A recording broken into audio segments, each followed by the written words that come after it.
Hoy vamos a comenzar con el primer teórico de la materia, que es compuestos carbonílicos.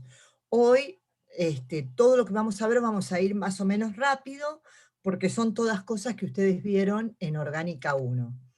Por empezar vamos a repasar cuál es la estructura del grupo carbonilo, que ustedes la tienen dibujada aquí, y si ustedes observan, tenemos en el carbono un orbital P que tiene un solo electrón, y en el oxígeno tenemos otro orbital P, no sé si los ven, ¿se ve cuando marco? Y van a formar Sí, sí. un enlace, claro, un enlace pi, y formamos un enlace sigma con un par electrónico entre el carbono y el oxígeno. Ustedes observen, en la estructura nos quedarían los pares de electrones libres del oxígeno.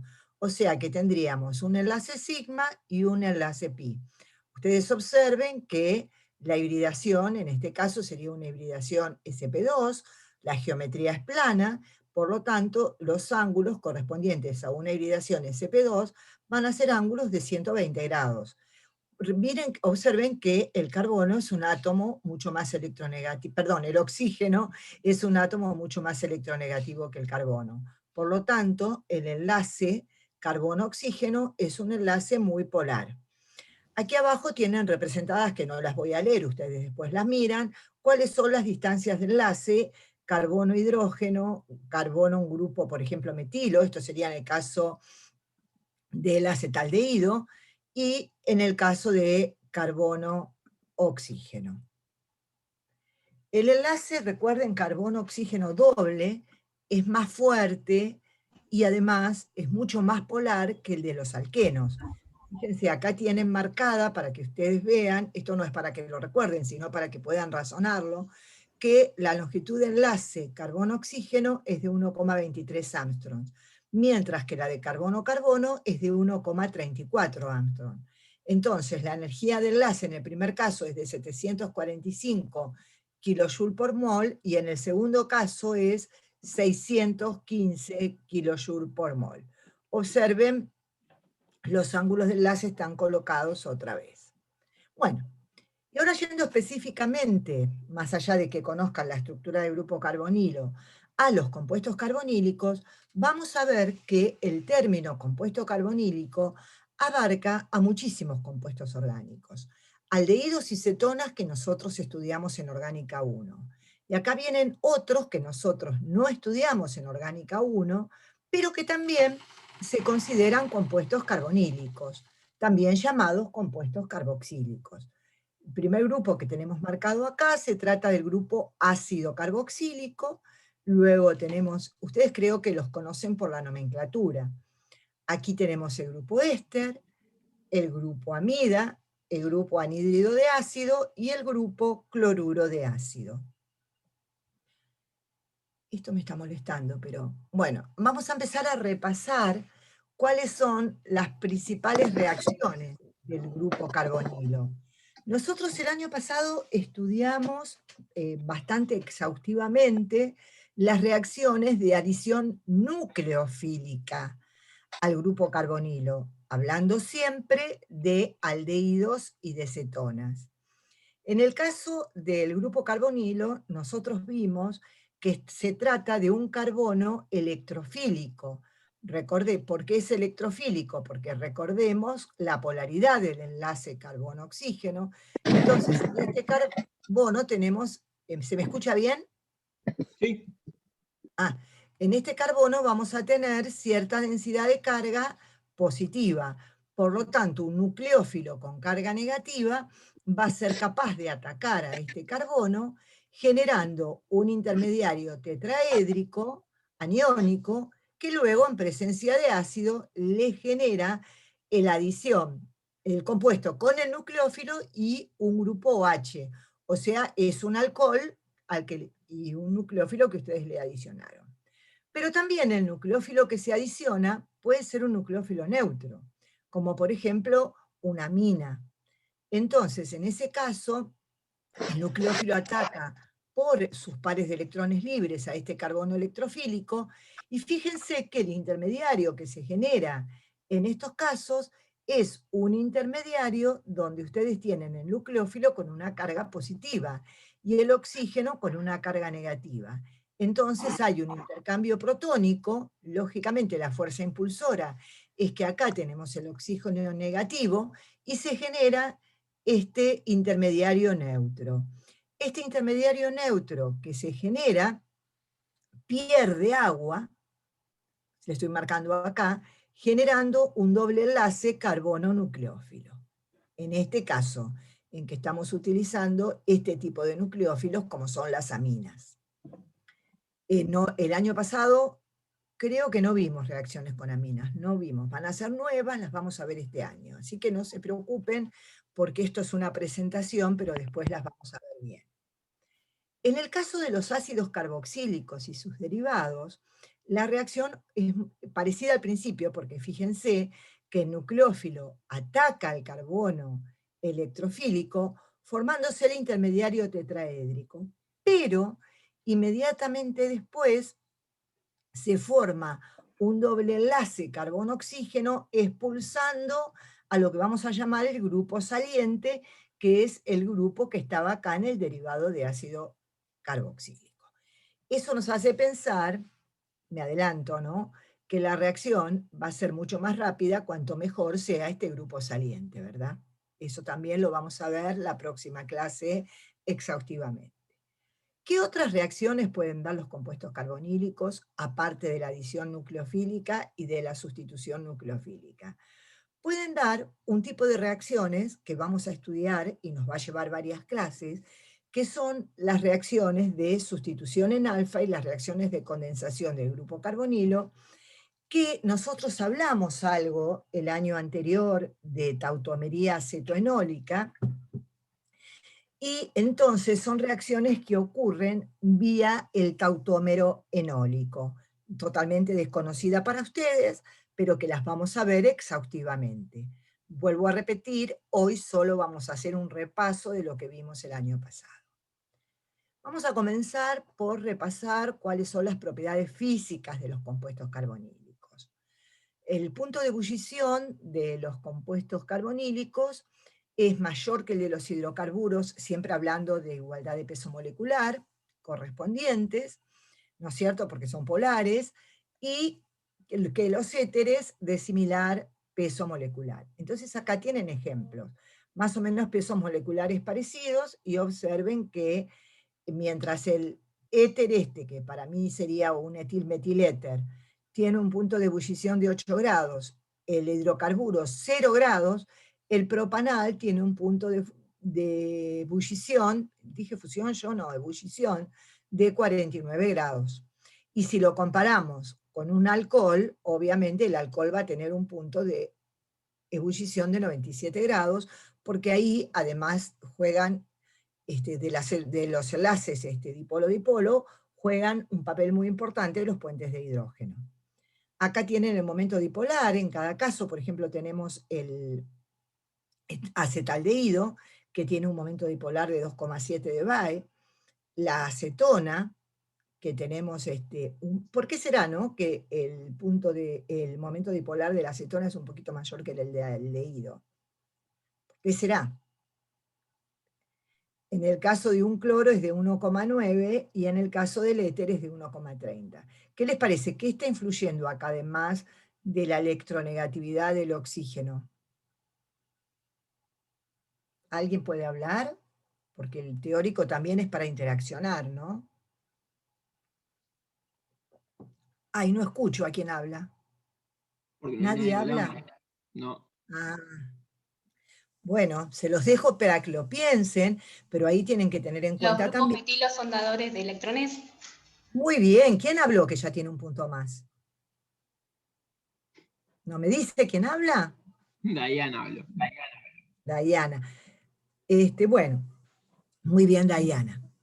Bueno, respecto de la solubilidad, los aldehídos y las cetonas, que esto, chicos, es más o menos, porque ustedes saben que cuando hablamos de solubilidad siempre utilizamos ese principio general que lo igual se disuelve en lo igual, ¿verdad? Entonces, si prima la parte del hidrocarburo, van a ser solubles en solventes orgánicos, y si no, van a poder ser solubles en agua o en compuestos más polares. Yo dije compuestos orgánicos, pero quise decir no polares. En el caso de los aldehídos y las cetonas, cuando tienen poca cantidad de átomos de carbono, por ejemplo menos de 5, son solubles en agua. Por ejemplo, ustedes han utilizado en su casa más de una vez acetona, por ejemplo, y han observado que la acetona, que tiene 3 átomos de carbono, es soluble en agua. Después, a medida que se va incrementando la cadena, ya dejan de ser solubles en agua y pasan a ser solubles en compuestos más no polares porque se van a parecer más a un hidrocarburo. El par de electrones, entonces, que tenemos no compartido en el oxígeno carbonílico, puede formar puentes de hidrógeno en presencia del agua o de alcoholes. Por eso también es su solubilidad en agua. Observen.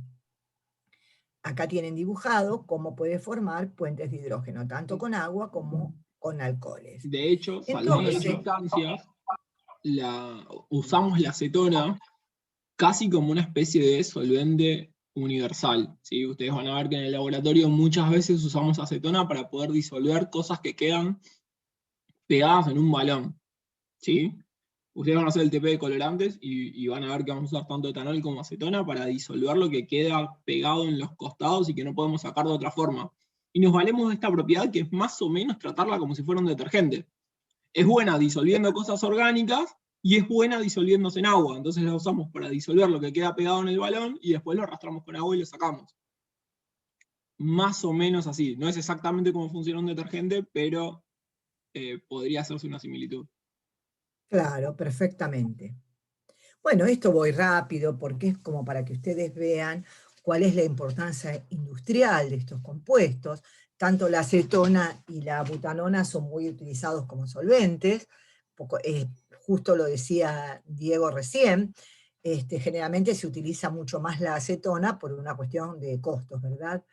El formaldehído se utiliza en la preparación de diversos polímeros. Ustedes van a ver el tema polímeros el año que viene en Orgánica 3.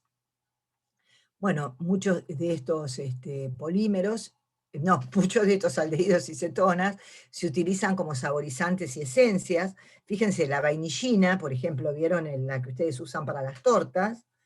Es un aldehído aromático, que lo tienen acá, la alcanzan a ver. Después tienen, el cinamaldehído es el que da sabor a la canela.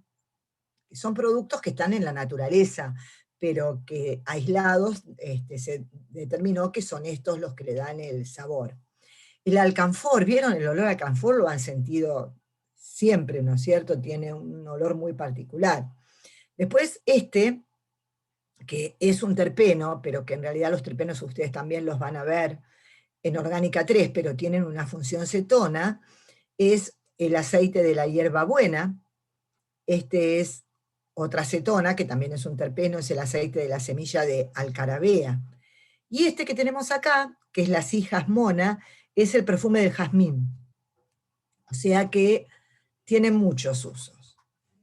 Para organizarnos vamos a comenzar por ver los métodos de obtención de los compuestos carbonílicos. En general, muchos métodos de obtención de estos compuestos carbonílicos son todos vistos en Orgánica 1. Observen. Oxidación de alcoholes. ¿Se acuerdan que había un reactivo que nosotros utilizábamos particularmente para detener la oxidación en el aldehído? Porque si no, los alcoholes rápidamente se oxidan a ácidos carboxílicos. Otro método es la ozonólisis de alquenos. Recuerdan que cuando ustedes hacían la ozonólisis de alquenos se obtenían los dos compuestos carbonílicos.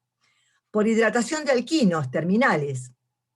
Recuerden que por hidratación de alquino terminal podía obtenerse, de acuerdo al reactivo que utilizaran, si era sulfato mercúrico o si era borano, se obtenía una metilcetona o un aldehído.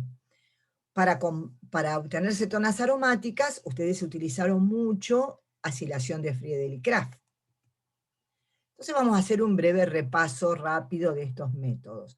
Recuerden que los oxidantes que se usan va a depender que se trate de un aldehído o de de un alcohol primario o secundario.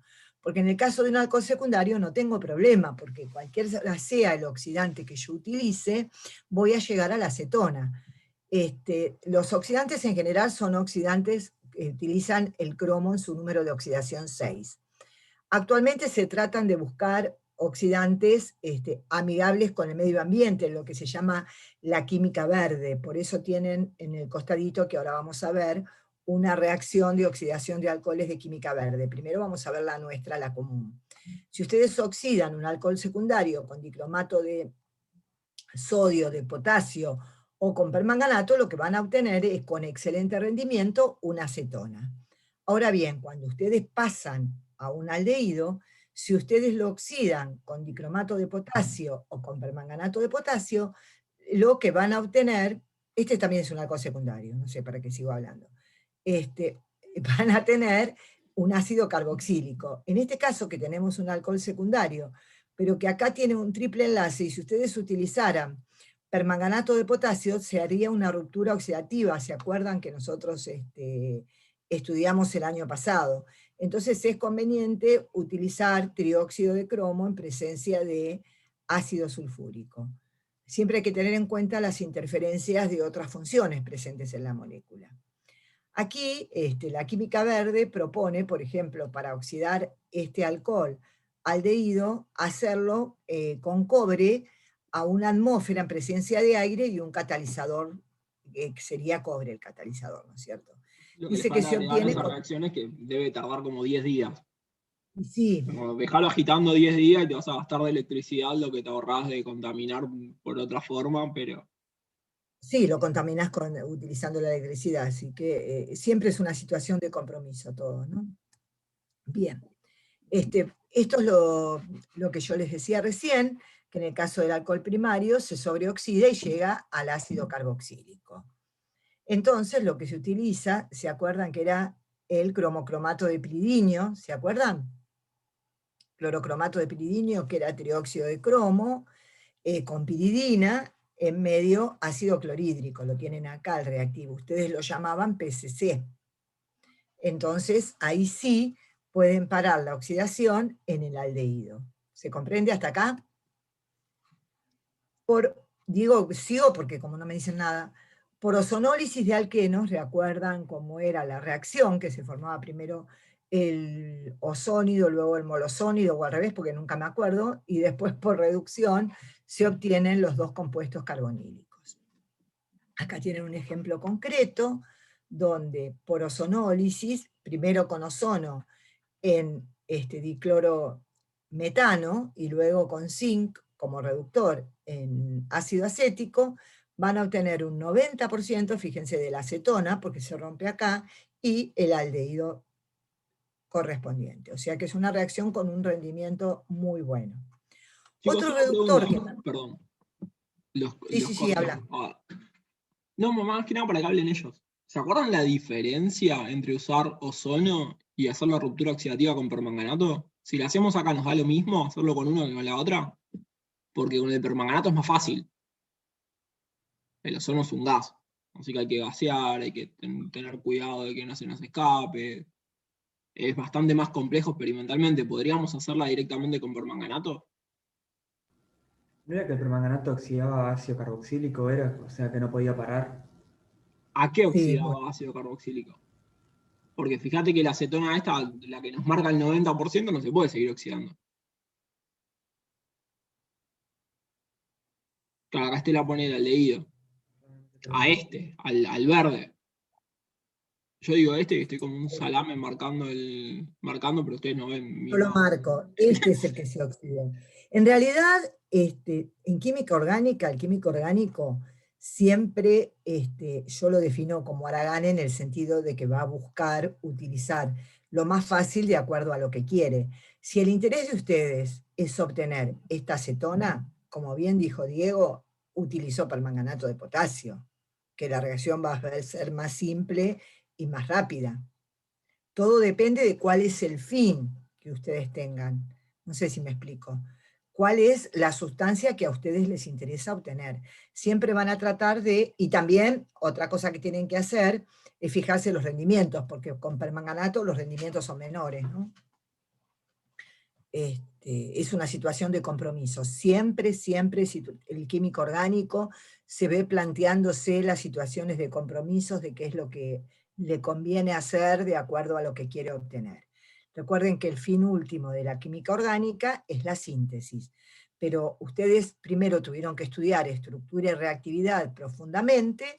¿Por qué? Porque si no conocemos la estructura y la reactividad, no vamos a poder nunca conocer los mecanismos de reacción, o conocerlos entre comillas, porque recuerden que siempre es una propuesta el mecanismo de reacción, y a su vez, ¿para qué yo trato de elucidar un mecanismo de reacción? Para poder mejorar las condiciones de la síntesis. ¿Estamos? Y acá sí está el mismo caso que dijo Diego, peor, porque acá sí que no podría bajo ningún punto de vista utilizar permanganato, porque estoy obteniendo dos aldehídos. ¿Estamos de acuerdo? Bueno, acá tienen el mecanismo de la ozonólisis, que también lo habían visto en Orgánica 1 ustedes, ¿se acuerdan? Lo paso rápido porque ya lo habían visto. Después necesitan un reductor para poder romper el ozónido que se forma. Yo con esto voy a tratar de ir lo más rápido posible para avanzar, ¿no es cierto? Y terminar el teórico antes de las 10. Bueno, en el caso de un alquino, ¿se acuerdan que si nosotros hacíamos la hidratación con agua en presencia de sulfato mercúrico y ácido sulfúrico, se formaba lo que se llama un enol, enol, ¿se acuerdan? Que los enoles, nosotros estudiamos el año pasado, tienen el equilibrio altamente desplazado hacia la forma ceto. La forma ceto es, hay un movimiento protónico, ¿verdad? Donde este hidrógeno viene acá y se forma un doble enlace carbono-oxígeno, obteniéndose siempre una metilcetona. De todas maneras, las reacciones vía-enolato las vamos a estudiar, pero esta no es una reacción vía-enolato. Acá lo que se forma es un enol que tiene desplazado el equilibrio hacia su forma ceto. El enol no se puede aislar, es muy inestable. Por ejemplo, estamos hablando de que puede haber un 99,9% de la forma ceto y un 0,0 algo de la forma enólica. Por eso lo que uno realmente aísla es la metilcetona. En el caso de un alquino terminal, bueno, es el mismo ejemplo, con sulfato mercúrico, fíjense, acá, ¿qué se formaría? También la metilcetona. Acá se formaría la acetona y acá vendrían los hidrógenos. Fíjense que es una reacción tipo Markovnikov, esta. Entonces, si es tipo Markovnikov, el hidrógeno tiene que venir acá, que es el carbono, según la regla, que tiene más hidrógenos, y acá va a venir el OH. Por eso es que se forma la metilcetona. Fíjense que cuando se pueden formar dos cetonas diferentes, se van a formar las dos. En este caso, justamente, es un ejemplo que busqué donde cada una se obtiene con un 50% de rendimiento, pero eso no es lo que ocurre siempre. Dio la casualidad que este ejemplo se obtiene un 50% de cada una. En cambio, si ustedes hacen la hidratación tipo anti-Markovnikov, que era con diborano, ¿se acuerdan que era con borano o diborano? THF, la reacción es anti-Markovnikov, entonces el hidrógeno viene acá y el OH acá. Entonces, esto es todo el mecanismo que el año pasado también lo vimos. Entonces, el enol que se forma va a tener el OH en el carbono terminal. Por lo tanto, esto está mal, esta flecha, seguramente es porque no podía hacer las flechas de equilibrio, pero estas son medias flechas. Pero bueno, no importa, es lo mismo, se entiende igual, calculo. Y cuando pasa a la forma ceto, se obtiene el aldehído. Fíjense qué buen rendimiento, un 70% de rendimiento es importante. Acá vamos a empezar a hablar con términos que nos van a servir mucho en síntesis orgánica. Esta reacción se llama regioselectiva. ¿Por qué se llama regioselectiva? porque solamente de los dos productos que se podrían obtener por la hidratación, se obtiene uno que es el producto anti-Markovnikov, que es este, perdón, es el enol, es este. Y además es estereoespecífica. ¿Por qué es estereoespecífica? Porque cuando nosotros estudiamos el año pasado la reacción de hidratación utilizando el borano, vimos que el boro y el hidrógeno entraban ambos por la misma cara. Yo estoy haciendo gestos, no sé si me ven a mí, pero no importa. Ustedes tenían Sí, sí, te ven. me ven. Ustedes tenían el doble enlace y a medida que se iba formando la unión carbono-boro, ¿no es cierto? Se iba rompiendo la unión boro-hidrógeno y se iba formando la unión entre el otro carbono y el hidrógeno. Por lo tanto, es indispensable que ambos entren por la misma cara. ¿Entiende? Por lo tanto, la adición es sin. Recuerden que cuando es por la misma cara, es sin. Cuando es de caras contrarias, la adición se llama anti. Esta es, entonces, es regioselectiva porque de los productos que se pueden obtener solamente se obtiene uno, que es el anti-Markovnikov. Y es estereoespecífica porque la adición es sin. Es el único tipo de adición que ocurre. También hablamos como método de obtención la acilación de Friedrich-Crafts. Esto es simplemente para el caso de cetonas aromáticas, ¿no es cierto? Recordemos que nosotros tenemos un anillo bencénico, que ese anillo puede tener grupos que sean donores de electrones, porque los grupos donores de electrones, recordemos que activan el anillo hacia la sustitución electrofílica aromática. Esta no es otra cosa que una sustitución electrofílica aromática, pero también ocurre solamente puede ocurrir sobre el benceno, pero no si tiene un desactivante, como por ejemplo un grupo nitro. Se la banca con un halógeno, pero no más que eso, como desactivante. Bueno, entonces un cloruro de ácido reacciona con el anillo aromático en presencia de cloruro de aluminio como catalizador, se forma el ion acilio, ¿se acuerdan de que el intermediario es el ion acilio, que se estabiliza por resonancia? Y obtenemos como resultado la correspondiente cetona. Si este grupo es un grupo que donor de electrones o un halógeno, orienta la entrada del nuevo sustituyente a posiciones orto y para. Por eso es que acá tienen los dos posibles productos. Siempre se obtiene un mayor porcentaje del para, por lo general, por cuestiones estéricas. Acá tienen otro ejemplo, donde acá hay un cloruro de ácido, que el que tiene el grupo nitro es el cloruro de ácido, no el benceno. Porque si el benceno, que es el que va a ser sustituido, tiene un grupo nítrico, un grupo nitro, recuerde que no ocurre la acilación de Friedrich-Crafts.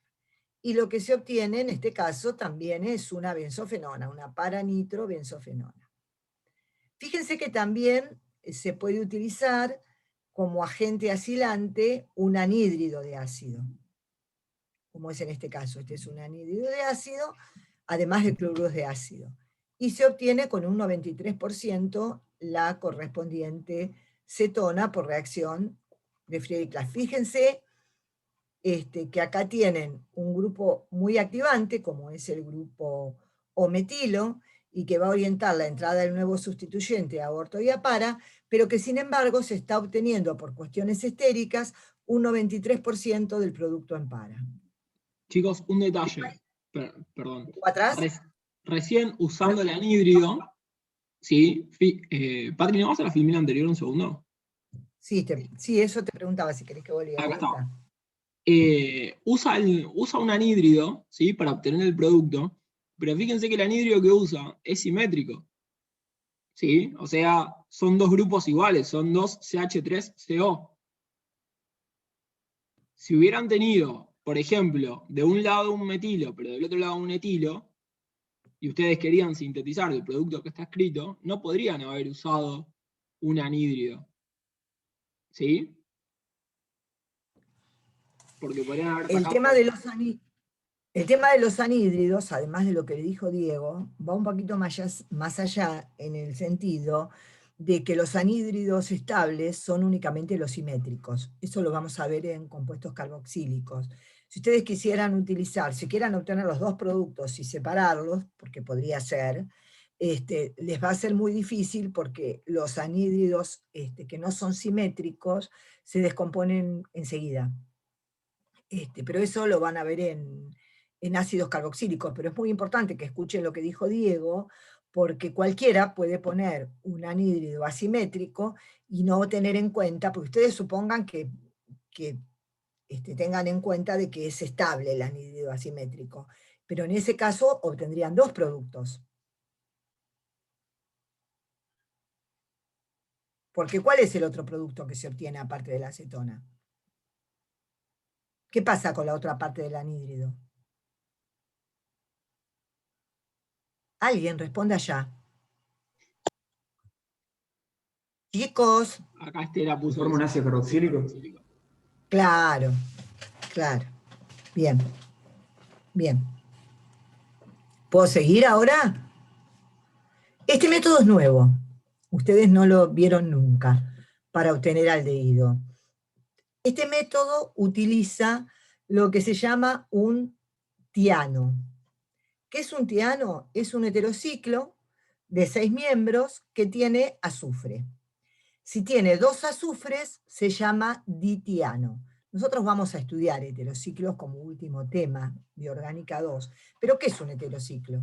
Un heterociclo es un ciclo donde tienen un átomo diferente de carbono, uno o más diferentes de carbono. En este caso, en el caso de los tianos, el átomo diferente de carbono que ustedes van a tener es el azufre. Entonces, ¿qué característica tiene este tiano que tenemos escrito acá? Que es un 1,3-ditiano. O sea, tienen 1, 2, 3. Es un 1,3-ditiano. Este compuesto tiene la particularidad que observen que tiene un pKa de 32. Yo acá tendría que haberles puesto la escala de pKa que ustedes vieron el año pasado, pero búsquenla en el libro y van a ver que la acidez que le da este pKa es suficiente para que una base muy fuerte como es el butil-litio le arranque un protón formando una reacción ácido-base donde se forma el anión ditiano. Y obviamente se desprende el butano, ¿no es cierto? Porque recuerden que yo les decía en Orgánica 1, que no se entere Sergio, pero que en el caso de un Grignard o de un organolítico en medio ácido se destruía el organometálico. No es que se destruye, sino que reacciona en una reacción ácido-base, como en este caso. Entonces se forma el anión. ¿Hasta acá se comprende? Una vez que se formó el anión, este anión, ¿qué es? Es un nucleófilo.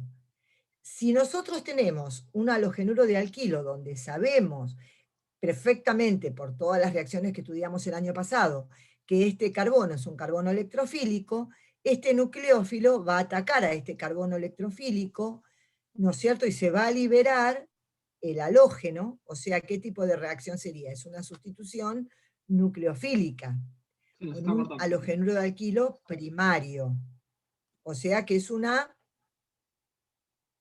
¿Nadie habla? Bueno. Se está cortando, ¿eh? Una SN2. Es una SN2, muy bien. Entonces, lo que se forma es esto, termino con esta reacción y volvemos a entrar. Obsérvense que lo que se formó se parece al acetal. ¿Se acuerdan cuando ustedes formaban un acetal cíclico? Esto se parece, es igual al acetal cíclico, nada más que en lugar de oxígeno tienen azufre. Y entonces se llama ditioacetal. ¿Qué